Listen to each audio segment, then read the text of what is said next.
Hi, welcome back. So today's prompt was to take an abstract noun and to essentially, like, as if we'd lost it in the world. So the prompt was something like losing my religion.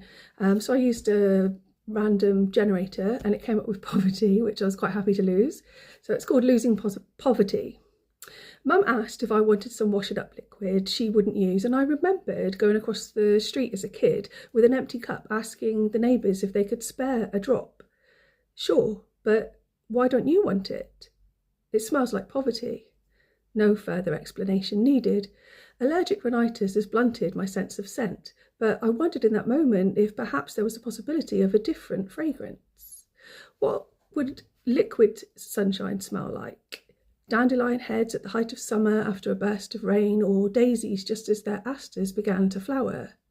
Or fresh toast with lashings of butter and local honey?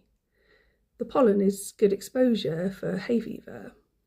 I could have Madagascan vanilla ice cream or a cup of fresh coffee, slice the citrus burst of fresh lemon or lime, or bake pumpkin seeds on a low heat with maple syrup and sprinkle cinnamon.